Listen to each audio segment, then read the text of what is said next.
بسم اللہ الرحمن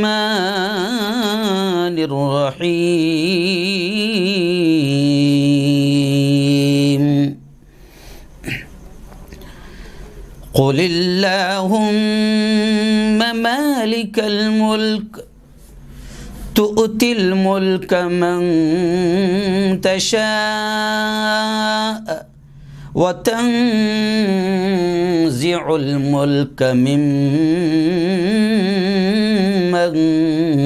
تشاء وتعز من تشاء وتذل من تشاء بيدك الخير إنك على كل شيء قدير وقال تعالى إن الأرض لله يورثها من يشاء من عباده والعاقبة للمتقين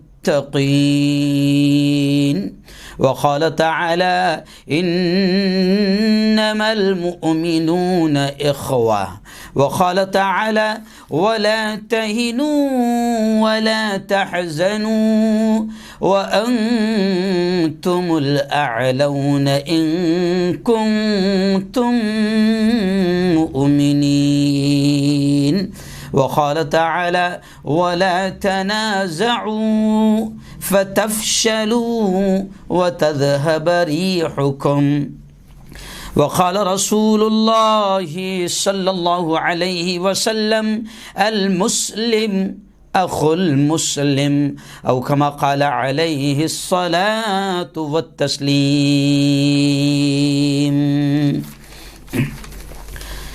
منفعت ایک ہے اس قوم کی نقصان بھی ایک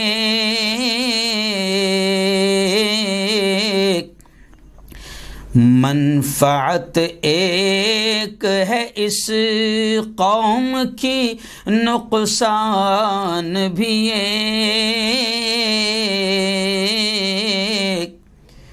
ایک ہی سب کا نبی دین بھی ایمان بھی ایک حرم پاک بھی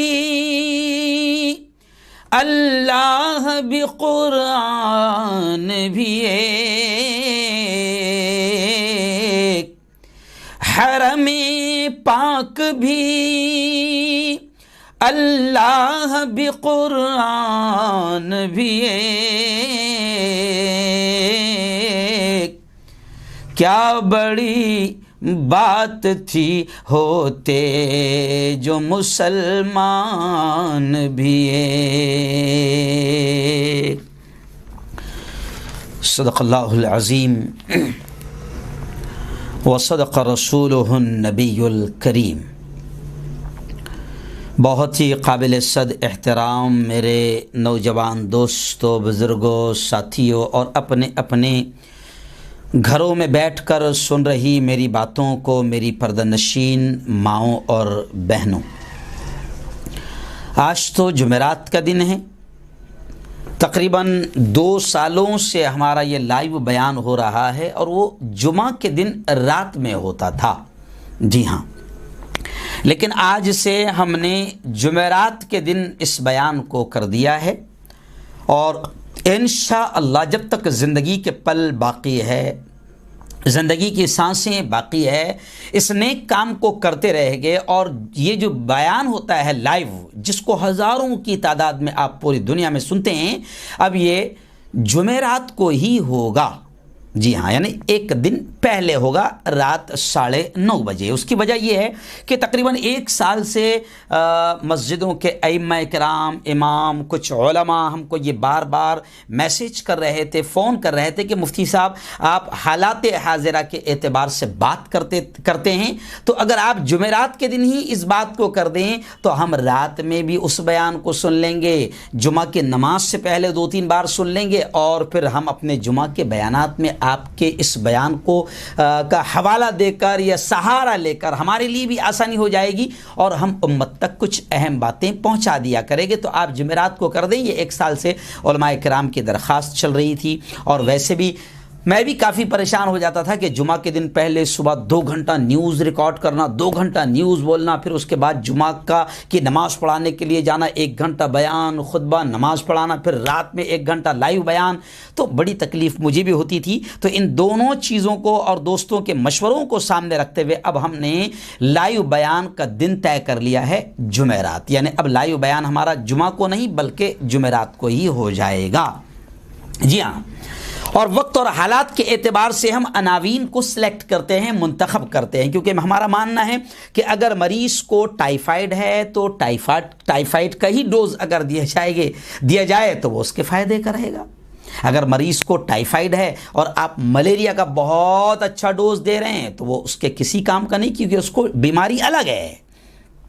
تو ایسے ہی ہم اس لائیو بیان میں کوشش کرتے ہیں کہ حالات جو چل رہے ہیں ہم ان حالات کو سامنے رکھتے ہوئے اللہ اور اللہ کے رسول کا پیغام آپ تک پہنچائے، تاکہ بیماری کے اعتبار سے دوا بھی مل جائے اور علاج بھی ہو جائے۔ تو آج کے بیان کا حالات کو دیکھتے ہوئے گزشتہ کل ہی جو بڑے حالات پیش آئے ہیں ملک میں، ہمارے پیارے ملک میں، تو انہی حالات کو دیکھتے ہوئے ہم نے مسلمانوں کو پیغام دینا ضروری سمجھا کہ اگر اب بھی نہ جاگے تو۔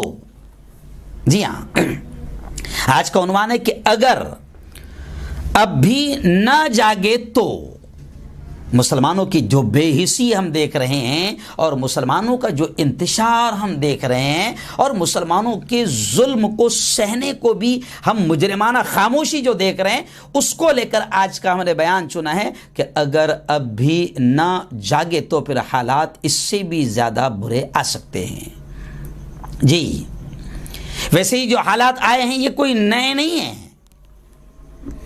یہ حالات جو آئے ہیں یہ کوئی نئے نہیں ہیں، بلکہ اگر یہ کہا جائے تو شاید غلط نہ ہوگا کہ اس سے بھی زیادہ خطرناک حالات اہل ایمان پر، نبی کے عاشقوں پر، اس سے بھی زیادہ خطرناک حالات آئے ہیں۔ لیکن ان حالات میں بھی اور آج کے حالات میں بھی اگر ہم اللہ کی کتاب مقدس کو، قرآن مجید کو سامنے رکھیں، اور پیارے آقا صلی اللہ علیہ وسلم کی تعلیمات کو سامنے رکھیں، صحابہ کرام کی زندگی کو سامنے رکھیں، ہمارے اسلاف کی زندگیوں کو سامنے رکھیں، تو پھر ان حالات کا مقابلہ کرنا ہمارے لیے بہت آسان ہو جائے گا۔ اور ہم نے اس عنوان کو اس لیے بھی چنا ہے کہ آج ہماری اپنی برادری یعنی علماء برادری بھی اور ہمارے ائمہ کرام بھی آج کہیں نہ کہیں خاموش نظر آ رہے، کوئی بول نہیں رہا ہے، جبکہ میرا یہ ماننا ہے کہ ظلم کرنا بھی گناہ ہے۔ اسلام آپ کو کسی پر ظلم کرنے کی اجازت نہیں دیتا، ظلم کرنا بھی گناہ ہے۔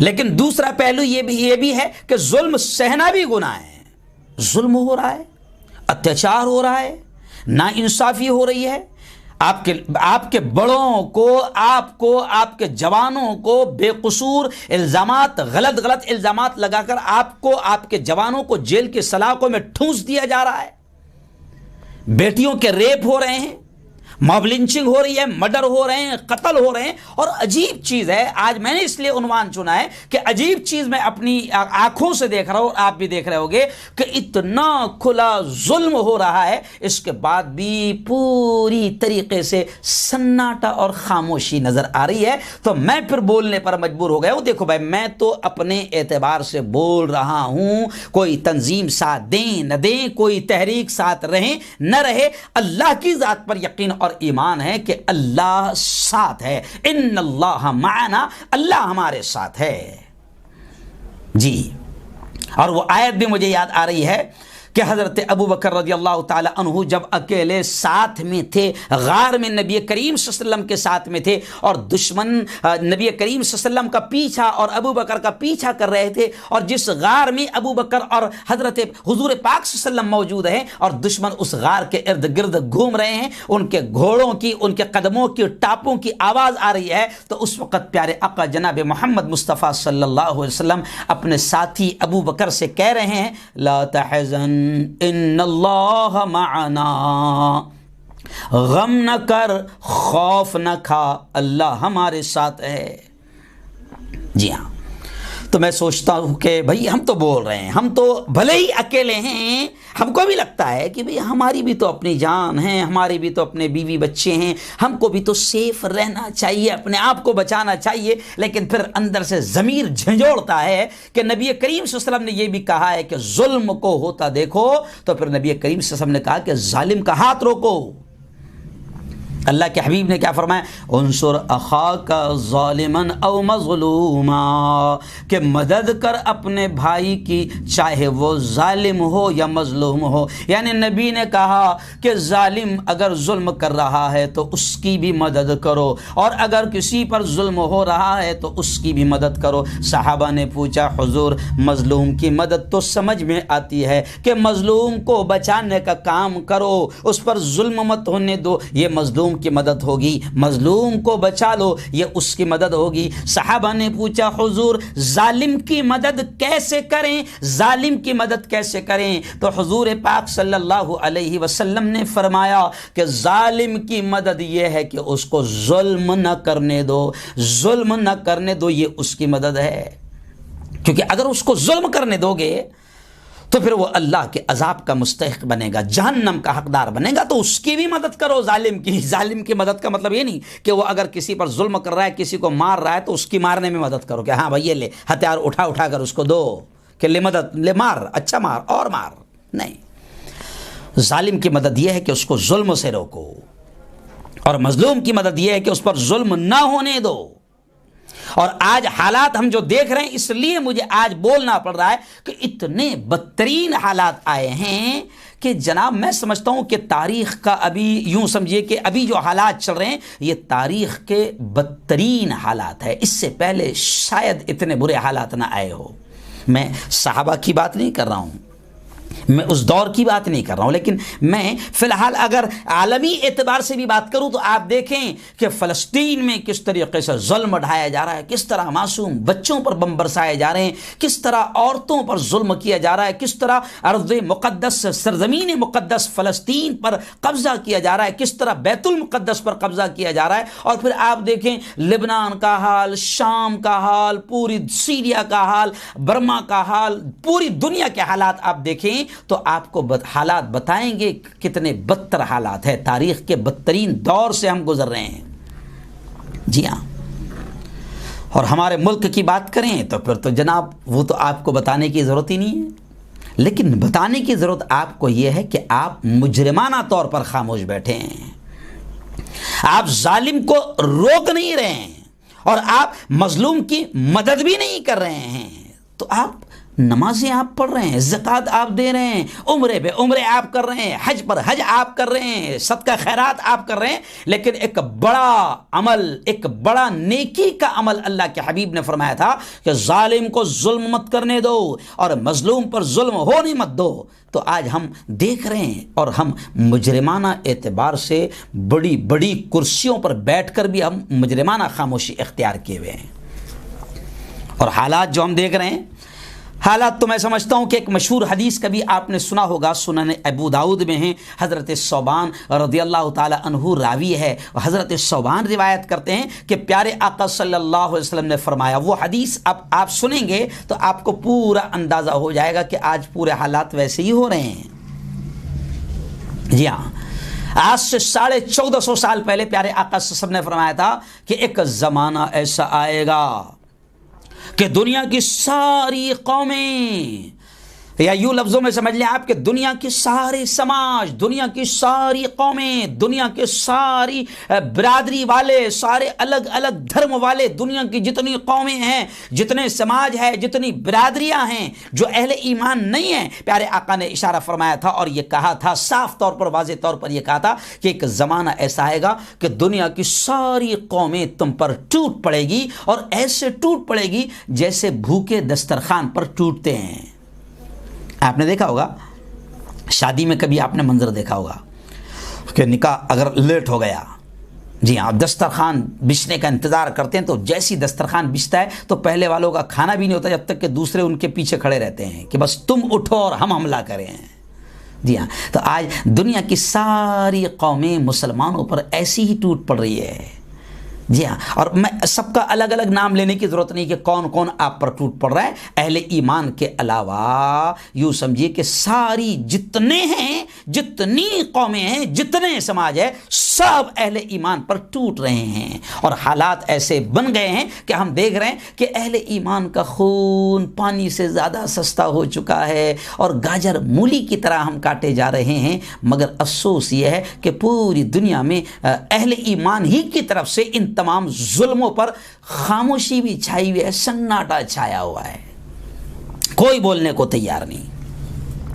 اور جب آج سے 1450 سال پہلے اللہ کے حبیب نے کہا تھا کہ ایک زمانہ ایسا آئے گا کہ دنیا کی ساری قومیں تم پر ٹوٹ پڑے گی، ساری قومیں تم پر حملہ کرے گی، تو اس وقت صحابہ نے پوچھا کہ حضور کیا یہ اس وجہ سے ہوگا کہ ہم کم ہوں گے، ہم مائنورٹی میں ہوں گے، ہم کم ہوں گے، اس وجہ سے لوگ ہم پر ٹوٹیں گے، اس وجہ سے ہم کو دبائیں گے، اس وجہ سے ہم کو کچلیں گے، اس وجہ سے ہم کو ماریں گے کیونکہ ہم کم ہوں گے، کیا حضور اس وجہ سے ایسا ہوگا؟ تو پیارے آقا صلی اللہ علیہ وسلم نے ایک جملہ کہا کہ نہیں، اس وجہ سے ایسا نہیں ہوگا کہ تم کم ہوں، بلکہ اس وقت تمہاری تعداد زیادہ ہوں گی، تم بکثرت ہوں گے، تمہاری کثرت ہوگی، تم مائنورٹی میں نہیں رہو گے بلکہ تم میجورٹی میں رہو گے۔ اب اگر اس جملے پر نبی کریم صلی اللہ علیہ وسلم کے غور کریں تو سارے حالات پتہ چل جائیں گے کہ اللہ کی قسم آج ہم کم نہیں ہیں، آج ہم مائنورٹی میں نہیں ہیں۔ اگر عالمی اعتبار سے انٹرنیشنل لیول پر دیکھا جائے تو ہم میجورٹی میں ہیں، 56 ملکوں کے ہم مالک ہیں، سونے کے پہاڑ ہمارے پاس میں ہیں، سونا اگلنے والی زمینیں ہمارے پاس میں ہیں، آئل، پیٹرول اور ڈیزل اگلنے والی، دنیا کی قیمتی چیزیں اگلنے والی زمینوں کے ہم مالک ہیں۔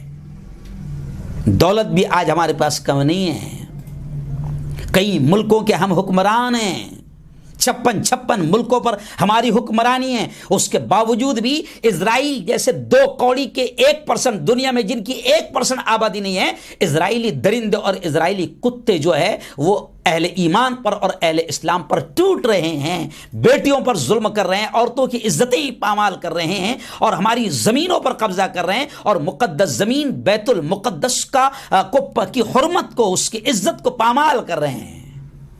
وجہ کیا ہے؟ صحابہ نے پوچھا حضور کیا ایسا اس لیے ہوگا کہ ہم کم ہوں گے؟ تو حضور نے کہا کہ نہیں بالکل نہیں، بلکہ اس وقت تم کثرت میں رہو گے، تمہاری تعداد بہت زیادہ رہے گی۔ تو کہا کہ حضور پھر ایسا کیوں ہوگا؟ ہم زیادہ بھی رہیں گے، اس کے باوجود بھی ہم پر لوگ ظلم کریں گے، ہمیں ماریں گے، کاٹیں گے، ہم پر ٹوٹ پڑیں گے، ایسا کیوں ہوگا؟ تو اللہ کے نبی صلی اللہ علیہ وسلم نے ایک جملہ کہا تھا، اللہ کے حبیب نے فرمایا تھا کہ اس وقت وہن تمہارے اندر آ جائے گا، وہن تمہارے اندر آ جائے گا۔ صحابہ نے پوچھا حضور یہ وہن کیا ہوتا ہے، یہ وہن کیا ہوتا ہے؟ تو اللہ کے حبیب نے 2 چیزیں فرمائی، کہا کہ حب الدنیا و کراہیت الموت، حب الدنیا و کراہیت الموت، کہ دنیا کی محبت، مال کی محبت، و کراہیت الموت، اور موت کا ڈر اور موت کا خوف تمہارے دل میں آ جائے گا، یہ 2 چیزیں تمہارے اندر آ جائے گی۔ جی ہاں، مال کی محبت، دنیا کی محبت تمہارے دلوں کے اندر آ جائے گی۔ آج جس کو دیکھو وہ مال کا حریص اور لالچی بنا ہوا ہے، مال کے لیے اور مال حاصل کرنے کے لیے اہل ایمان نے بھی حلال و حرام کی تمیز بھی ختم کر دیا، بس مال چاہیے، مال کی محبت ہے، اس کے دماغ میں بیٹھ گیا کہ مال ہوگا تو پھر جناب دنیا کی ساری موج مستی عیش آرام سب میرے پاس ہوگا۔ تو مال کے حریص بنے ہوئے، مال کی محبت دل میں آ گئی ہے، دنیا کی محبت دل میں آ گئی ہے، دنیا کی رنگینیاں، موج مستی، عیش آرام. جیسے علامہ اقبال نے کہا تھا کہ تیرے صوفے ہیں افرنگی، تیرے قالی ہے ایرانی، لہو مجھ کو رلاتی ہے جوانوں کی تن آسانی. آج جوان بھی تن آسان ہو گئے ہیں، جفاکش زندگی ان کی ختم ہو گئی ہے، محنت ان کی ختم ہو گئی ہے، اور آج سب موج مستی اور عیش آرام کے دلدادہ اور شوقین ہو گئے ہیں. تو دنیا کی محبت، مال کی محبت دل میں آ گئی ہے، اور وہ کراہیت الموت، اور موت کا ڈر. زندگی سے بڑا پیار ہونے لگا ہے.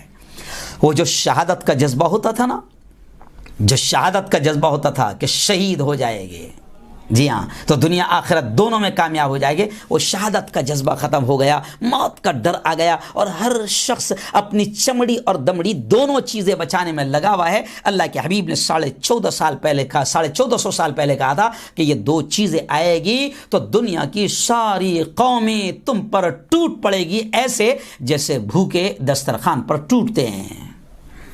آج آپ دیکھیں، دنیا کا نقشہ آپ کے سامنے ہے، دنیا کے حالات آپ کے سامنے، اور جہاں تک اگر میں میرے ملک کی بات کروں تو پھر جناب ملک میں تو آپ دیکھیں کہ ہم اگر میں یہ کہوں تو شاید غلط نہ ہوگا، آپ کو تھوڑا سا عجیب لگے گا کہ مولانا صاحب کا کہیں بی پی تو نہیں بڑھ گیا، شوگر تو نہیں بڑھ گئی، بے وقوفی کی باولی پاگل پنی کی باتیں کر رہے ہیں. الحمدللہ الحمدللہ ہم اس ملک میں دوسری مائنورٹی میں سب سے بڑی مائنورٹی، یعنی بلکہ میں اس کو مائنورٹی نہیں کہوں گا، میجورٹی میں 13 سے لے کر 15% تک ہماری آبادی ہے.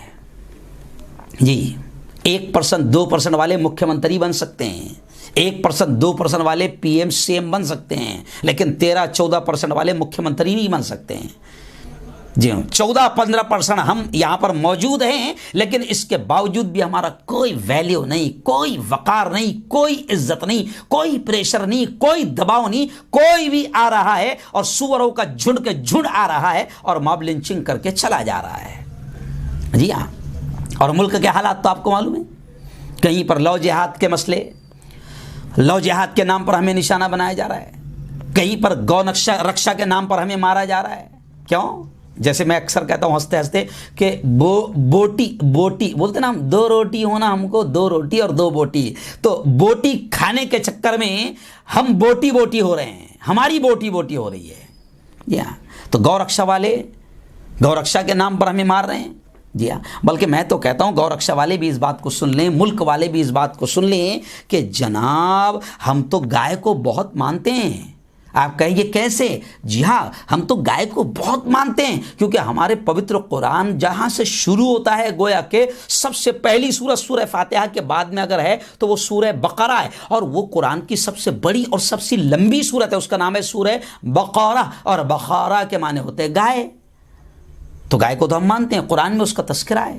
جی ہاں، شکایت تو ہمیں یہ ہے کہ ملک کی ہم حکومت سے بھی کہتے ہیں کہ گو رکشا، ہم تو چاہتے ہیں کہ آپ گائے ماتا کو راشٹریہ پشو گھوشت کر دو، قومی جانور گھوشت کر دو. ہم تو ڈیمانڈ کر رہے ہیں کہ گائے کو آپ راشٹریہ پشو، قومی جانور قرار دے دو. مگر حکومت ایسا نہیں کرے گی، کیونکہ حکومت کو بیف ایکسپورٹ کا جو کاروبار ہے سب سے زیادہ فائدہ حکومت کو اسی سے ہو رہا ہے. بلکہ جناب جو بیوقوف بنا کر حکومت آئی ہے بیف کے خلاف اور گو رکشا کے نام پر جو حکومت آئی ہوئی ہے جناب، انہی کی حکومت میں اس وقت ان 7 سالوں میں ہمارا ملک بیف ایکسپورٹ کرنے میں، دوسرے ملکوں کو پہنچانے میں ہمارا ملک نمبر 1 پہ آ گیا. سب سے بڑا ملک اس وقت بیف ایکسپورٹر ہمارا بن گیا.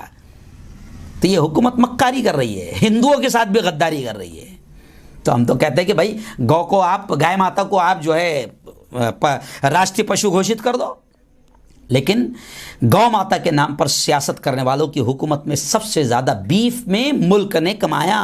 ہم تو یہ بھی کہتے ہیں کہ گو ماتا، گائے ماں کو جو بیچتے ہیں وہ نالائق اور جو کمینی اولاد ہے جو ماں کو بیچتی ہے، ان نالائق اور کمینی اولادوں پر کیس درج کیا جائے، ان پر کارروائی کی جائے. مگر ان پر کارروائی نہیں ہو رہی ہے، بلکہ اس کو جو لے جانے والے سیدھے سادے لوگ ہیں جو خرید کر لے جاتے ہیں، بھلے ہی کھیت کے لیے کیوں نہ لے جائے، شیتکری بن کر کیوں نہ لے جائے، تو بس گو رکشک، بالکل گو رکشا کے نام پر جھنڈ کا جھنڈ آتا ہے اور کسی انسان کو گائے کے نام پر مار دیتا ہے، موب لنچنگ کر دیتا ہے. تو یہ سب گھٹیا اور طوائفوں والی راجنیتی اس وقت ملک میں چل رہی ہے. جی ہاں، کسی اسٹیٹ میں تو یہ حکومت خود بیچ رہی ہے، گوا اسٹیٹ میں یہ حکومت ان کی حکومت ہے اور خود بیچ رہے ہیں۔ بلکہ وہاں پر آپ نے سنا ہوگا کہ جب الیکشن تھا تو پرچار کیسے ہو رہا ہے، خود جو الیکشن میں کھڑا ہوا ہے کینڈیڈیٹ وہ خود کہہ رہا ہے کہ اگر آپ نے ہم کو جتا کر لایا تو ہم بہترین بیف آپ کو کھلائیں گے۔ تو یہ سب مکار ہیں، لیکن خیر ملک میں یہ حالات بن رہے ہیں اور اس پر ہم مجرمانہ طور پر ہم خاموش بنے ہوئے ہیں۔ لو جہاد کے نام پر ہمیں مارا جا رہا ہے، گو رکشا کے نام پر ہمیں مارا جا رہا ہے، کیوں؟ ٹکڑے ٹکڑے کیے جا رہے ہیں، لیکن ہم لوگ خاموش بیٹھے ہوئے ہیں جی۔ اور ایک دوسرے کو ہم یوں سمجھے کہ کسی پر مصیبت آتی ہے تو ہم بول بھی نہیں پا رہے ہیں، لیکن وہ آپ کو یاد ہوگا کہ جناب قرآن مقدس یہ کہتا ہے، قرآن مقدس صاف طور سے یہ کہتا ہے کہ تمہارے ایسے ہی حالات رہے گے۔ قرآن نے یہ بھی کہا نا، ان اللہ لا یغیر ما بقوم حتی یغیروا ما بانفسہم، کہ اللہ خود کہتا ہے کہ میں کسی قوم کی حالت کو اس وقت تک نہیں بدلتا جب تک کہ وہ قوم خود اپنی حالت کو بدلنا نہ چاہے۔ آج ہم جواب بھی نہیں دے پا رہے ہیں، ہم کچھ بول بھی نہیں پا رہے ہیں جی۔ بڑے بڑے مسائل ہیں، آج ہم سے ہماری وفاداری کا ثبوت مانگا جا رہا ہے، تو بولو نا، علم بھی حاصل کرو، بولو کہ بھارت کا میزائل، ہم سے وفاداری کا ثبوت مانگتے ہو کہ ہم نے ملک کو کیا دیا؟ شروع سے لے کر آج بھی ہم کہیں گے کہ بھارت کا میزائل مین کون؟ مسلمان۔ بھارت کا میزائل مین کون؟ ڈاکٹر اے پی جے عبد الکلام، مسلمان۔ چائنا کے ساتھ جب جنگ ہوئی 1962 میں، چائنا کے ساتھ بڑی جنگ ہوئی، تو بولو کہ اس وقت سب سے بڑا بھارت کو چندہ دے کر بھارت کو چائنا سے جنگ جتانے والا کون؟ مسلمان۔ حیدرآباد کے نواب میر عثمان علی نے اس وقت 5 یا 6 ٹن سونا دیا تھا۔ لال بہادر شاستری اس زمانے میں پی ایم تھے، وزیر اعظم تھے، جو سونا لینے گئے تھے۔ تو چائنا سے بھی 1962 میں جنگ جتانے والا کس کا ہاتھ؟ مسلمان۔ ہاں، آج تو یہ لوگ چائنا کا نام زبان پر لانے سے ڈر رہے ہیں۔ پاکستان کی جنگ میں ایک ویر نکلا تھا جس نے پاکستان سے جنگ جیتایا تھا، جو بھارت کی طرف سے اس وقت زبردست لڑتے لڑتے شہید ہو گیا۔ اس ویر کا نام بھی کیا ہے؟ عبد الحمید۔ وہ بھی کون؟ مسلمان، ویر عبد الحمید۔ کیا ثبوت دو وفاداری کا، محبت کا، بولو بھی۔ بلکہ میں تو یہ کہوں گا حکومت سے بھی، اور جو ملک میں ملک کے وفاداری کے نام پر مومنین اور مسلمانوں پر ظلم کر رہے ہیں، ان غداروں سے یہ کہوں گا کہ ارے آج تو حکومت ہمارے مردوں کا بھی پیسہ تم کھا رہے ہو، مردوں کا پیسہ کھا رہے ہو۔ تاج محل سے سالانہ 20 سے 25 کروڑ روپے بھارت کی سرکار کھاتی ہے۔ ہماری لاش کا بھی پیسہ تم وصول کر رہے ہو، ہماری لاشیں بھی پیسہ دے رہی ہے۔ ہمایوں کا مقبرہ دلی میں، مقبرہ مینس جہاں لاش ہماری دفن ہے، تو جو ہمارا مقبرہ ہے، ہمارے بزرگوں کی مزاریں ہیں، اس سے بھی ہمایوں کے مقبرے سے سال میں 5 سے 10 کروڑ سالانہ بھارت سرکار کو مل رہا ہے۔ قطب مینار دلی میں اس سے بھی 5 کروڑ وصول کیا جا رہا ہے۔ لال قلعے سے بھی کروڑوں روپے وصول ہو رہے ہیں۔ تو خیر میں یہ تھوڑا سا جذبات میں آ کر آپ کو بتا رہا ہوں کہ مسلمان بھی جو ہے بولنے کے موڈ میں نہیں ہے، اور ایک دم احساس کمتری کا شکار ہو گیا ہے، منہ بھی نہیں کھول رہا ہے۔ اچھا، جو بول رہے ہیں ان کا ساتھ بھی نہیں دے رہا ہے نا، اور بولنے والوں کی بھی ہمت کچی کرتے ہیں، اس کو بھی ڈرا دیتے ہیں۔ نہیں، ہم اس ملک کی حفاظت کرنے والے تھے اور ہم نے اس ملک کی حفاظت کیا، بچایا، اور تاریخ ہسٹری گواہ ہے کہ 700-800 سال تک مسلمانوں نے اس ملک پہ حکومت کی، تو مسلمانوں کی حکومت میں کبھی ہندو مسلم دنگے نہیں ہوئے، مسلمانوں کی حکومت میں کبھی ہندو بھائیوں کو دبایا کچلا اور قتل نہیں کیا گیا۔ مسلمان جب حکمران تھے تو اس وقت کبھی کسی مسلمان نے زبردستی کسی کو اللہ اکبر کا نعرہ لگانے نہیں دیا، جیسے آج 2 کوڑی کے لوگ کسی ایک اکیلے مسلمان جوان کو دیکھ کر کہتے بول جے شری رام۔ مسلمانوں نے 700-800 سال میں ایک واقعہ ایسا نہیں ملے گا کہ کبھی کسی مسلمان نے کسی ہندو بھائی کو پکڑا ہو اور اس سے کہا کہ بول اللہ اکبر بول۔ کیوں نہیں؟ اس لیے کہ ہمارا دھرم ہم کو یہ نہیں سکھاتا ہے، لا اکراہ فی الدین، ہمارا دھرم ہم کو زبردستی نہیں سکھاتا ہے۔ تو خیر آؤ مسلمانوں، آج جو حالات ہو رہے ہیں آپ یہ بھی مت سمجھو کہ اللہ اس سے غافل ہے، اللہ سب دیکھ رہا ہے۔ وہ قرآن پاک کی آیت ہے نا، لا تحسبن اللہ غافلا عما يفعل الظالمون۔ قرآن کہہ رہا ہے کہ اللہ کو غافل نہ سمجھو، اللہ کو غافل نہ سمجھو کہ وہ بے خبر ہے جو کچھ یہ ظالم کر رہے ہیں۔ مسلمانوں اس آیت میں بہت بڑا پیغام بھی ہے، تسلی بھی ہے کہ جو کچھ ہو رہا ہے نا، اللہ سب خبر رکھ رہا ہے، وہ بے خبر اور غافل نہیں ہے۔ کیا کیا ہو رہا ہے فلسطین میں، لبنان میں، سیریا میں، سوڈان میں، شام میں، آسام میں، برما میں، میانمار میں، کشمیر میں، کیا ہو رہا ہے بھارت میں، اللہ سب سے باخبر ہے، اللہ کو ساری خبر ہے۔ لیکن افسوس کیا ہے کہ اللہ نے ہم کو اپنی کتاب کے ذریعے سے پوری تعلیم دی ہے کہ حالات کیسے بھی ہو تم اس کا مقابلہ کیسا کرنا، اللہ نے ہم کو یہ تعلیم دی ہے۔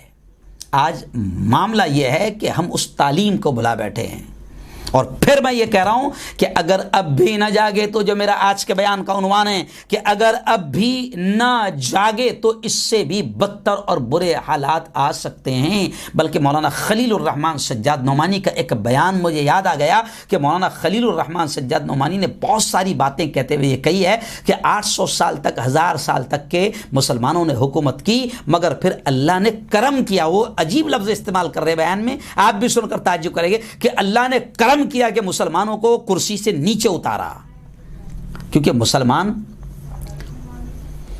اسلام کی تعلیمات کو بھول گیا تھا، دنیا میں مست ہو گیا تھا، محلات بنانے میں لگ گیا تھا، محبوباؤں کی یاد میں محلات بنانے میں لگ گیا تھا، موج مستی، شراب و شباب اور نہ جانے ناچ گانا، دنیا میں مست ہو گیا تھا۔ تو اللہ نے کہا کہ نہیں، اب تم اس قابل نہیں ہو کہ تم دنیا میں حکومت کرو۔ اللہ کا معاملہ تو یہ ہے کہ اللہ خود کہتا ہے کہ اگر تم اہل ایمان ہو، اگر تم مومن ہو، اگر تم حلال و حرام کی تمیز کرنے والے ہو، اگر تم دنیا میں ظلم کو، ظالموں کو ختم کرنے والے ہو، انصاف کو قائم کرنے والے ہو، تو اللہ کا وعدہ ہے میں تمہیں دنیا میں غالب رکھوں گا، حکمران رکھوں گا۔ تو آج اس آیت کو سامنے رکھتے ہوئے ہم کو بھی یہ سوچنا پڑے گا کہ ہم نے اپنی زندگی کو گناہوں میں ملوث کر لیا، ہم نے اپنے آپ پر ظلم کیا، ہم نے حلال و حرام کی تمیز کو کھو دیا، اور ہم نے اپنے حالات کو بگاڑ لیا، ہم اللہ کے حکموں سے بغاوت کرنے لگے، نبی کی تعلیمات سے ہم بغاوت کرنے لگے۔ آج حال یہ ہو گیا کہ جن کو پیشاب کرنے کا طریقہ یاد نہیں، جن کو پاکی اور ناپاکی کسے کہتے یہ معلوم نہیں، آج وہ ہم پر حکمرانی کر رہے ہیں، اور پھر وہ ظلم بھی کر رہے ہیں۔ جی ہاں، اور پھر ظلم اس لیے بھی بڑھ رہا ہے جناب کہ ہم نے مجرمانہ خاموشی اختیار کی ہے۔ آج ہمارے بڑے بڑے علماء کرام کو اٹھایا جا رہا ہے، جی ہاں، اور الگ الگ ان پر الزامات لگائے جا رہے ہیں۔ اچھا، اب آپ یہ کہیں گے کہ آج ہی آپ بول رہے ہیں جب آپ کی برادری، آپ کے ایک عالم کو اٹھایا گیا؟ نہیں، میں تو بہت پہلے سے بول رہا ہوں، چاہے آپ بولیں نہ بولیں، آپ ساتھ دیں نہ دیں، میں تو اللہ کی ذات پر یقین اور ایمان رکھتا ہوں اور بول رہا ہوں جی، کیونکہ نبی پاک نے فرمایا ہے کہ گناہ کو ہوتے دیکھو تو ہاتھ سے روکنے کی طاقت ہے، ہاتھ سے روکو، ہاتھ سے روکنے کی طاقت نہیں، زبان سے روکو، ظلم کے خلاف بولو، اور یہ دونوں بھی طاقت نہیں تو کم از کم دل میں برا سمجھو کہ جو ہو رہا ہے غلط ہو رہا ہے۔ آج افسوس ہے کہ ہم بول نہیں پا رہے ہیں، جی ہاں، اور ہماری مجرمانہ خاموشی، میں پھر کہہ رہا ہوں کہ آج ہماری مجرمانہ خاموشی اگر اب بھی نہیں جاگے تو ہماری مجرمانہ خاموشی ہم سب کو تباہ کر دے گی۔ جی ہاں، اور ہماری مثال کیسی ہو گئی ہے؟ ایک واقعہ میں نے سنا تھا، وہ مجھے یاد آ گیا کہ ہماری مثال کیسے ہو گئی ہے کہ آج کسی کو گرفتار کیا گیا تو ہم کیا سوچتے ہیں؟ ہمارا تھوڑی ہو، ہماری جماعت کا نہیں ہے، ہمارے مسلک کا نہیں ہے، ہماری برادری کا نہیں ہے۔ تو ہماری مثال کیسے ہو گئی؟ جیسے میں خود بھی بکر قصاب ہوں، اور میرے کئی رشتہ دار جو ہیں، جیسا خود میرے برادر نسبتی میری بیوی کے بھائی، جس کو ہم عام زبان میں سالے کہتے ہیں، وہ لوگ بھی مرغیاں کاٹتے ہیں، تو ان کی دکان پر پنجرا رکھا ہوتا ہے۔ تو کبھی آپ نے دیکھا ہوگا کہ جب مرغی کاٹنے والا یعنی دکان کا مالک جو ہے، وہ جب مرغی کاٹنے جاتا ہے تو پنجرے میں ایسا ہاتھ ڈالتا ہے اور ایک مرغی کو پکڑ کے کاٹنے کے لیے باہر نکالتا ہے، تو دوسری اور بھی جو اس میں پنجرے میں مرغیاں رہتی ہے وہ پھڑ پھڑ پھڑ پھڑ کر کے پیچھے ہو جاتی ہے نا، پیچھے ہو جاتی ہے، اور وہ قصاب جو ہے ایک مرغی کو پکڑتا ہے اور نکالتا ہے، کاٹ لیتا ہے، اور پھر وہ ساری مرغیاں، پھر وہ پنجرا بن کر پھر ساری مرغیاں شانت ہو جاتی ہیں، ان کو لگتا ہے چلو ہمارا نمبر نہیں آیا، وہ گئی۔ لیکن آپ سب سمجھ سکتے ہیں کہ قصاب جو ہے نا، کھٹکی جو ہے، ایک ایک کر کے برابر ساری مرغیوں کا نمبر آتا ہے۔ جی ہاں، حالانکہ میرا ماننا ہے، مثال کے طور پر میں ہنستے ہنستے کہتا ہوں کہ اگر قصاب نے پنجرے میں ہاتھ ڈالا اور پنجرے میں اگر 10 مرغیاں بھی تھی، تو اگر ساری مرغیوں نے اگر مل کر اس کے ہاتھ پہ حملہ کر دیا تو کم از کم ہاتھ ڈالنے کو ڈرے گا، ہاتھ تو اس کا زخمی ہو جائے گا. لیکن نہیں، ساری مرغیاں پیچھے بھاگ جاتی ہے، اس کو پکڑ، اس کو پکڑ، اس کو پکڑ، ہے نا. پھر ایک ایک کر کے سب کا نمبر آتا ہے. تو بس میرے بھائیوں، میں سمجھانے کی کوشش کر رہا ہوں کہ اگر کسی اہل ایمان پر ظلم کیا جاتا ہے، ناجائز اس کو اٹھایا جاتا ہے اور غلط الزاموں میں ہمارے جوانوں کو اٹھا کر جیل کے سلاخوں میں ڈال دیا جاتا ہے، پھر 10 سال کے بعد 15 سال کے بعد فیصلہ آتا ہے کہ ناکافی ثبوت کی بنیاد پر عدالت باعزت رہا کرتی ہے. ارے اس کے 10 سال 15 سال جو جیل کے سلاخوں میں چلے گئے وہ کون بھرے گا؟ جی ہاں، آتنکواد کا جو اس پہ ٹھپا لگا اور اس کی بیوی کی زندگی ختم ہو گئی، اس کے بچوں کی زندگی ختم ہو گئی 15-20 سال میں، تو پھر اس کا صلہ، اس کا بدلہ کیا ہوگا؟ آج ہم سب خاموش ہیں.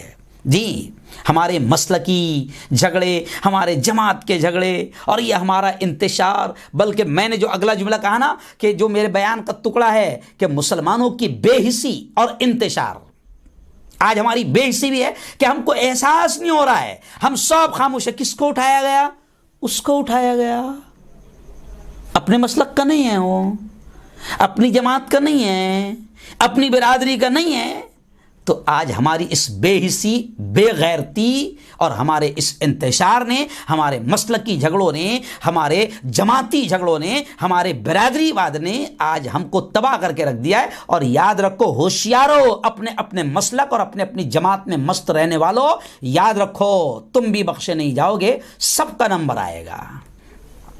جیسے پرسوں میں نے کہا تھا نا کہ چراغ سب کے بوجھیں گے، خاموش رہو گے نا، بولو گی نہیں نا، لڑو گی نہیں نا. اگر جمہوری طریقے سے، ہم یہ بھی نہیں کہہ رہے کہ تم باہر نکل کر پتھر پھینکو، دنگے کرو، فساد کرو، بلکہ ہم یہ کہہ رہے ہیں کہ جمہوری طریقے سے آواز تو اٹھاؤ، بولو تو صحیح، چیخو تو صحیح، چلاؤ تو صحیح، اتحاد دکھاؤ تو صحیح، یونٹی دکھاؤ تو صحیح، ظلم کے خلاف باہر آؤ تو صحیح. اور یاد رکھو اگر ایسا نہیں کرو گے تو پھر میں نے کہا تھا کہ چراغ سب کے بجھیں گے، ہوا کسی کے نہیں. جی جبکہ جس نبی کے ماننے والے ہیں اس نبی نے ہم سے یہ کہا تھا، کیا کہا تھا؟ المسلم اخو المسلم، مسلمان مسلمان کا بھائی ہے، مسلمان کا بھائی ہے.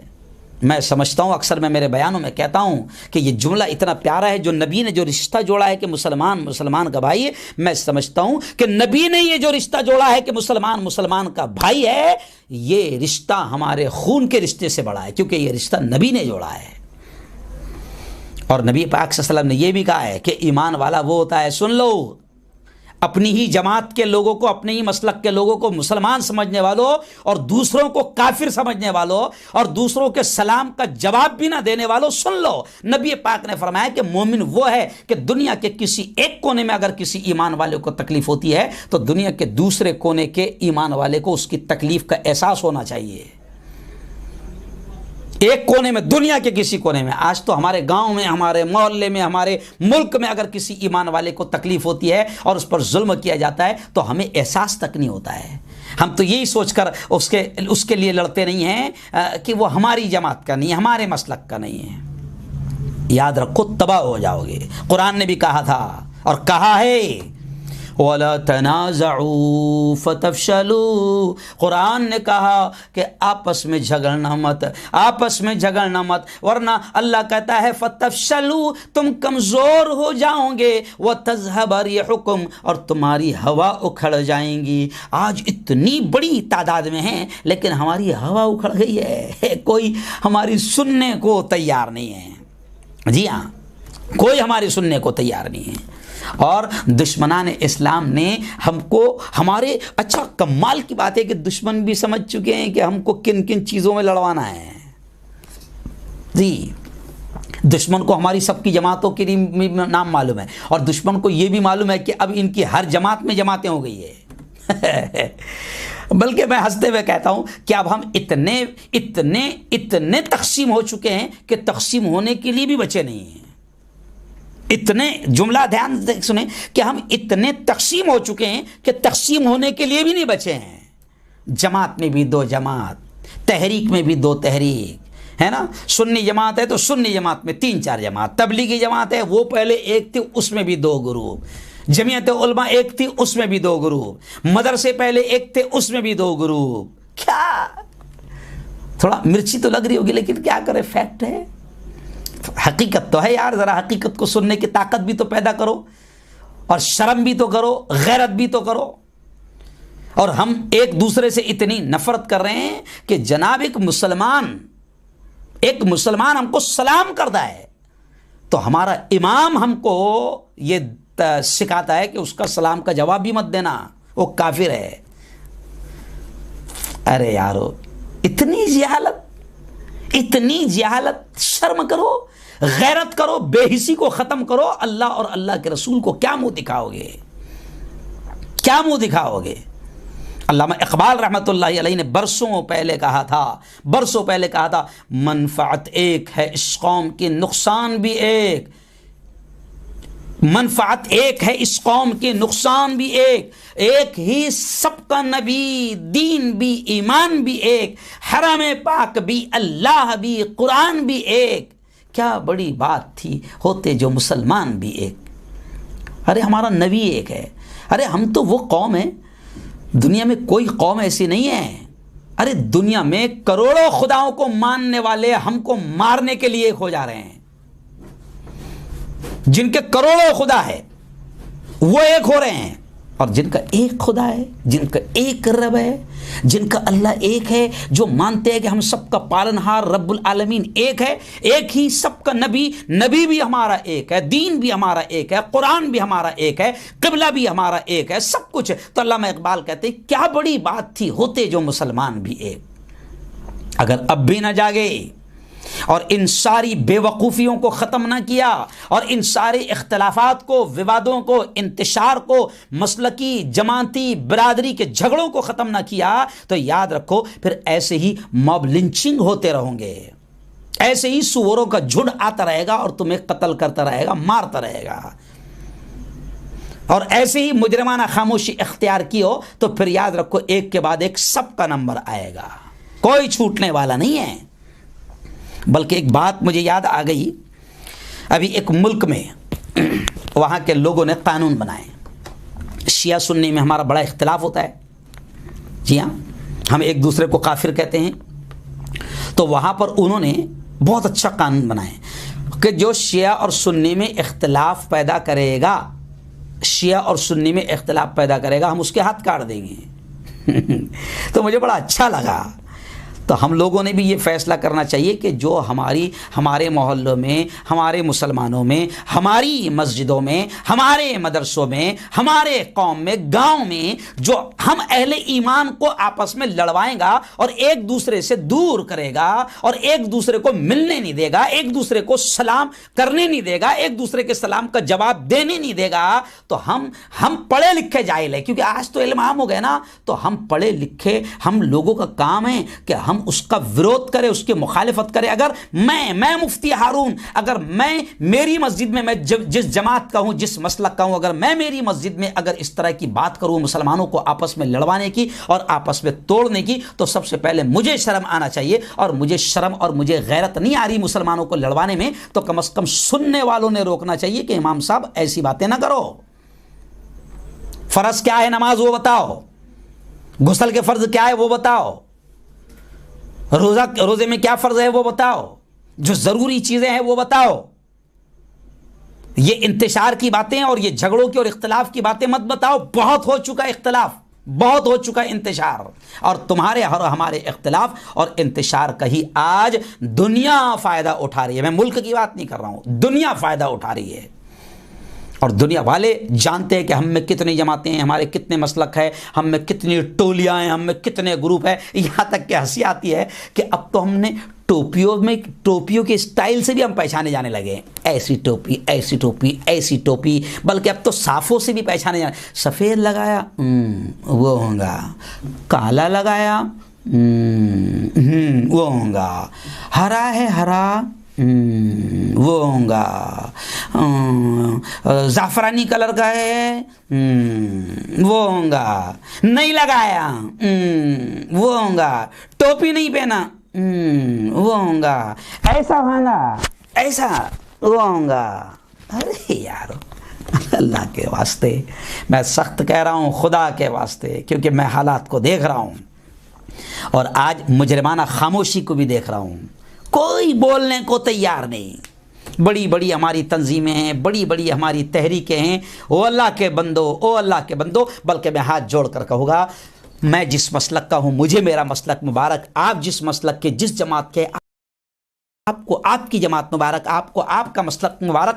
کوئی اپنا مسلک مت چھوڑو، کوئی اپنی جماعت مت چھوڑو، کوئی اپنی مسجد مت چھوڑو، جس کو جو مسلک پر ہے وہ اپنے مسلک پر قائم رہو، لیکن خدا کے واسطے، خدا کے واسطے آپ کا ہمارا کلمہ ایک، آپ کا ہمارا نبی ایک۔ تھوڑی تھوڑی کچھ چیزوں میں اختلافات ہو سکتے ہیں، لیکن میں پڑھے لکھے اماموں سے کہوں گا، جو دین کے ٹھیکیدار ہیں ان سے کہوں گا کہ خدا کے واسطے اپنی دکانداری کے چکر میں عام مسلمانوں کو نہ لڑاؤ، اپنی دکانداری کے چکر میں، اپنے پیٹ کے چکر میں عام مسلمانوں کو نہ لڑاؤ۔ یہ امت تمہارا ہمارا مانتی ہے، یہ تم کو ہم کو جو سنتی ہے سمجھتی ہے، تو امت کو نہ لڑاؤ خدا کے واسطے۔ آپ کا کی جماعت، آپ کی برادری، آپ کا مسلک، آپ کی مسجد آپ کو مبارک۔ جو جس مسلک پر ہے، جس جماعت پر ہے، سب اپنے اپنے مسلک پر، اپنی اپنی جماعت پر قائم رہو، اور یہ کوئی کسی کے خلاف کام نہ کرو۔ اور کون کافر ہے کون جنتی ہے، تو نے کہاں ٹھیکہ لیا، تجھے کہاں ادھیکار ہے؟ وہ اللہ فیصلہ کرے گا حشر کے میدان میں کہ میں کافر تھا یا تو کافر، یا میں غلط تھا یا تو غلط۔ ہم کو دنیا میں مسلمان بنانے کا ٹھیکہ دیا ہوا ہے کہ اللہ کے بندوں کو اسلام پہنچاؤ، تو ہم مسلمان تو کسی کو نہیں بنا رہے، یہ کافر، یہ کافر، وہ بھی کافر، وہ بھی کافر۔ تو تو کیا تو اکیلا ہی مسلمان ہے؟ تو جنت میں تو اکیلا ہی رہے گا، جنت میں تو اکیلے رہے گا۔ او اللہ کے بندو، اس انتشار کا آج ہمارے دشمن فائدہ اٹھا رہے ہیں جی، اس لیے میں نے آج کا عنوان رکھا کہ اگر اب بھی نہ جاگے تو کیا، تو اس سے بھی برے حالات آئیں گے۔ اگر اب بھی نہیں جاگے تو پھر اس سے بھی بڑے اور برے اور بدتر حالات آئیں گے۔ آؤ کوئی بات نہیں، وہ ایک کہاوت ہے نا، صبح کا بھولا اگر شام کو، کیا بولتے شاگرد بھائی کہاوت؟ صبح کا بھولا شام کو گھر آئے، ہاں صبح کا بھولا شام کو اگر لوٹ آئے تو اسے بھولا نہیں کہتے۔ تو آؤ، اب تو تم ہم سب پڑھے لکھے ہو گئے نا، پہلے کوئی بھی آتا تھا ہم کو بیوقوف بنا دیتا تھا، کوئی بھی ہمیں ہر مسلک اور جماعت اور برادری کے نام پر لڑواتا تھا۔ اب تو آپ بھی پڑھے لکھے ہیں، ہم بھی پڑھے لکھے ہیں، تو ہم یہ بے وقوفی چھوڑیں، ایک ہو جائے۔ جی ہاں، انشاءاللہ حالات کا بدلنا اللہ کے ہاتھ میں ہے، حالات اللہ ضرور بدلے گا۔ جی ہاں، وہ کہتے ہیں نا کہ اگر آپ اگر حالات کو بدلنا چاہے تو اللہ حالات بدل دے گا۔ علامہ اقبال نے یہ بھی کہا ہے کہ خدا نے آج تک اس قوم کی حالت نہیں بدلی، خدا نے آج تک اس قوم کی حالت نہیں بدلی، نہ ہو جس کو خیال خود اپنی حالت کے بدلنے کا۔ تو ہم حالات بدلیں تو خود بخود سارے مسئلے ہو جائیں گے۔ بلکہ میں ایک شعر کہہ کے آپ کو حوصلہ دلاؤں گا کہ انجام اس کے ہاتھ ہے، انجام اس کے ہاتھ ہے، آغاز کر کے دیکھ، بھیگے ہوئے پروں سے ہی، بھیگے ہوئے پروں سے ہی پرواز کر کے دیکھ۔ آ جاؤ، یہ ساری بے وقوفیوں کو ختم کر دو، سارے جھگڑوں کو ختم کر دو۔ جی ہاں، وہ مجروح سلطان پوری کا بھی وہ شعر مجھے یاد آ گیا ہے کہ میں اکیلا ہی چلا تھا جانب منزل مگر، سب کو یاد ہوگا یہ شعر، میں اکیلا ہی چلا تھا جانب منزل مگر، لوگ ساتھ آتے گئے کارواں بنتا گیا۔ چل پڑو آپ۔ جی ہاں، اور یاد رکھو، یاد رکھو، مردوں کا کوئی راستہ نہیں روکتا ہے، مردوں کا کوئی راستہ نہیں روکتا، بلکہ اگر کسی بھی سماج کا مردہ جا رہا ہو نا تو راستے میں لوگ بازار میں بھی ہو تو راستہ چھوڑ دیتے ہیں، تو مردوں کا کوئی راستہ نہیں روکتا، زندوں کا راستہ لوگ روکتے ہیں۔ تو آپ اگر زندہ ہے تو اپنی زندگی کا ثبوت دو، آپ اگر زندہ ہے تو آپ ظلم کے خلاف جمہوری طریقے سے ہی صحیح مگر بولو، منہ کھولو، کھول منہ کھول، لب کھول کہ آزاد ہے تو منہ کھولو۔ آپ دنگے فساد نہیں، لڑائی جھگڑا نہیں، لیکن کم از کم کوئی ظلم ہو رہا ہے تو جناب آپ منہ تو کھولو، آپ بولو تو صحیح، ورنہ حالات اس سے بھی زیادہ برے آئیں گے۔ بلکہ آخری بات کہہ کر اپنی بات کو اب میں ختم کر دوں گا کہ یاد رکھو، آخری بات کہہ کر اپنی بات کو ختم کروں گا کہ ہم کو اپنا فرض ہم نے بھلا دیا ہے، اپنے فرض پر ہمیں آنا پڑے گا۔ اللہ نے ہمیں کہا تھا کنتم خیر امۃ اخرجت للناس تأمرون بالمعروف وتنہون عن المنکر وتؤمنون باللہ، کہ اللہ نے کہا تم بہترین امت ہو، تم بہترین امت ہو، اخرجت للناس، تمہیں انسانوں کے لیے نکالا گیا، تامرون بالمعروف، تم بھلائیوں کا حکم کرتے ہو، وتنہون عن المنکر، اور منکرات سے برائیوں سے روکتے ہو۔ تو آج ہم نے یہ دعوت و تبلیغ یعنی معروف کا حکم دینا، اچھے کاموں کے کرنے کا حکم دینا، یہ کام ہم نے چھوڑ دیا، برائیوں سے روکنے کا کام ہم نے چھوڑ دیا۔ جی یہ ہمارا فرض تھا، اور بلکہ ایک آیت میں تو اللہ نے عجیب رہنما ایک اصول ہم سب کے لیے بیان کر دیا۔ اللہ نے کیا کہا؟ وَأَمَّا مَا يَنْفَعُ النَّاسَ فَيَمْكُثُ فِي الْأَرْضِ، قرآن نے رہنما اصول بیان کر دیا کہ جو انسانوں کو نفع دے گا، جو انسانوں کو نفع دیتا ہے وہی زمین میں ٹھہر جاتا ہے۔ یعنی صاف اللہ نے کہہ دیا کہ جو انسانوں کی بھلائی کا کام کریں گے وہ زمین پر رہیں گے، باقی ہٹ جائیں گے۔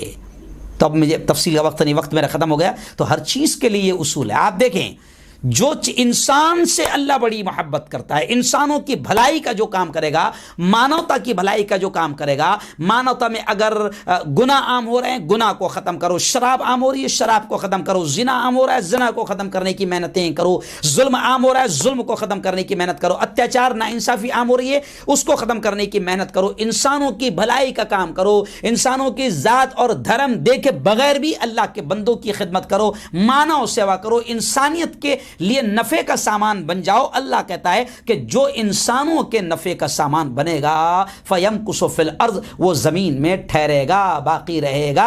اور یہ چیز صرف انسانوں پر فٹ نہیں ہوتی ہے، بلکہ جتنی چیزیں ہیں یہ سب انسانوں کی خدمت کرے گی تو رہے گی۔ ابھی آپ دیکھیں میرے سر کے اوپر، آپ کے سر کے اوپر پنکھا ہے آپ کے گھر میں، جب تک پنکھا آپ کی خدمت کرے گا، ہوا دے گا، آپ کے سر پر رہے گا، اور جس دن پنکھا ہوا دینا چھوڑ دے اس دن آپ اس کو نکال کر پھینک دیں گے۔ آپ کے گھر میں آپ نے LED لائٹ لگائے، آپ نے ٹیوب لائٹ لگائے، جب تک وہ اجالا دیتا رہے گا، آپ کو اجالا دیتا رہے گا، آپ کو فائدہ پہنچاتا رہے گا، یعنی انسان کو، تو وہ گھر میں رہے گا۔ جس دن وہ ختم ہو گیا، فیوز ہو گیا، اڑ گیا، تو آپ اس کو اڑا دیں گے۔ اچھا اب یہ فیوز ہو گیا، پھینک اس کو نکال کر، ابھی تو آپ کے سر کے اوپر تھا، ہے نا، یہ ابھی میرے سر کے اوپر یہ لائٹ ہے تو یہ مجھے فائدہ پہنچا رہا ہے کیونکہ یہ شروع ہے، یہ اجالا دے رہا ہے، تو میں اس کو رکھا ہوا ہوں آفس میں، یہ اجالا دینا چھوڑ دے گا میں اس کو نکال کر پھینک دوں گا کچرے میں۔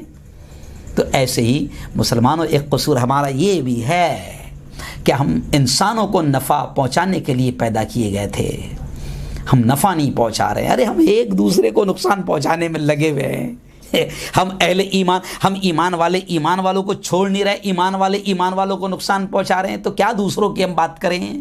تو خیر وقت ختم ہو گیا ہے، بڑا اہم عنوان تھا، بڑا حساس ٹاپک تھا، بس اتنا ہی کہوں گا کہ یہ ہمارا بڑا پیارا ملک ہے، اور اس پیارے ملک میں 2-3% لوگ ہی ہے جو ملک کے ماحول کو خراب کر رہے ہیں۔ تو ہمارا یہ فرض بھی بنتا ہے کہ ہمارے اس پیارے ملک کو ہم نفرتوں سے بچائے، اس کو بچانے کی محنت کریں، فکر کریں، اور ظلم کے خلاف جمہوری طریقے سے ہی صحیح مگر آواز اٹھائیں، بولے، ورنہ آپ کی یہ مجرمانہ خاموشی آپ کو، ہم کو اور پوری امت کو تباہ کر دے گی۔ اللہم انت السلام منک السلام تبارکت ربنا وتعالیت یا ذا الجلال والاکرام۔ اللہم صل علی سیدنا و شفیعنا و حبیبنا و مولانا محمد وعلی آل سیدنا و مولانا محمد وبارک وسلم۔ ربنا آتنا فی الدنیا حسنة وفی الآخرة حسنة وقنا عذاب النار وقنا عذاب القبر وقنا عذاب الحشر وقنا عذاب الدین۔ اللہم احفظنا من کل بلاء الدنیا وعذاب القبر وعذاب الآخرة مولا ہم سب کے تمام گناہوں کو معاف فرما، میرے مولا ہم سب کی تمام خطاؤں کو، تمام لغزشوں کو معاف فرما۔ رب دو جہاں، رات کے اندھیرے میں، دن کے اجالے میں، میرے مولا جانے میں انجانے میں جو کچھ بھی چھوٹے بڑے گناہ ہوئے ہیں محض اپنے فضل سے، اپنے کرم سے معاف فرما۔ میرے مولا آج سارے حالات کی تجھے خبر ہے، میرے مولا ہمارا خون پانی سے زیادہ سستا ہو چکا ہے، ہم گاجر مولی کی طرح کاٹے جا رہے ہیں، ہم پر چاروں طرف سے دنیا کی ساری قومیں ٹوٹ رہی ہے۔ خداوندہ ظالموں کے ظلم سے، قاتلوں کے قتل سے، شریروں کی شرارت سے ہم سب کی اور پوری امت کی حفاظت فرما۔ میرے مولا ہم سب میں اتحاد نصیب فرما، اتفاق نصیب فرما، اور امت کو جو لڑوا رہے ہیں، پڑھے لکھے جاہل بن رہے ہیں اور امت کو مسلکوں کے نام پر، جماعتوں کے نام پر، برادری کے نام پر، الگ الگ ناموں پر لڑوا رہے ہیں، میرے مولا ایسے لڑوانے والوں کو بھی تو ہدایت اور توفیق نصیب فرما، ان کو بھی صحیح سمجھ نصیب فرما۔ میرے مولا اب بہت ہو چکا، میرے مولا رحم کا، کرم کا، عفو کا، درگزر کا معاملہ فرما۔ میرے مولا رحم کا، کرم کا، عفو کا، درگزر کا معاملہ فرما۔ ہر قسم کی مصیبت سے، ہر قسم کی آفت سے اور ہر قسم کی بیماریوں سے اور ہلاک کر دینے والے خطرناک وائرس سے ہم سب کی اور ہمارے اس پیارے ملک کی اور پوری مانو جاتی کی حفاظت فرما۔ خداوندہ یہ ہمارا بڑا پیارا ملک ہے، لیکن ہمارے پیارے ملک میں گھٹیا راجنیتی اور گھٹیا سیاست کی وجہ سے ظلم عام کر دیا گیا ہے۔ میرے مولا ظالم دندناتے پھر رہے ہیں، قاتل دندناتے پھر رہے ہیں، اور مظلوموں اور بے قصوروں کو مارا کاٹا جا رہا ہے، جیل کی سلاخوں میں ٹھوسا جا رہا ہے۔ میرے مولا اس ہمارے پیارے ملک سے ظلم کو ختم فرما، ظالموں کو ختم فرما، ناانصافی اتیاچار کو ختم فرما، اور اس پیارے ملک میں امن کی، شانتی کی ہوائیں چلا دے، ہندو مسلم کو اتحاد، اتفاق اور محبتوں کے ساتھ رہنے والا بنا دے، اور مسلمانوں کو بھی آپس میں اتحاد و اتفاق سے رہنے والا بنا دے۔ خداوندہ جو مانگا نصیب فرما، جو مانگنے سے رہ گئے وہ بھی نصیب فرما۔ ربنا تقبل منا انک انت السمیع العلیم وتب علینا انک انت التواب الرحیم، وصلی اللہ علی النبی الکریم وعلی آلہ وصحبہ اجمعین برحمتک یا ارحم الراحمین۔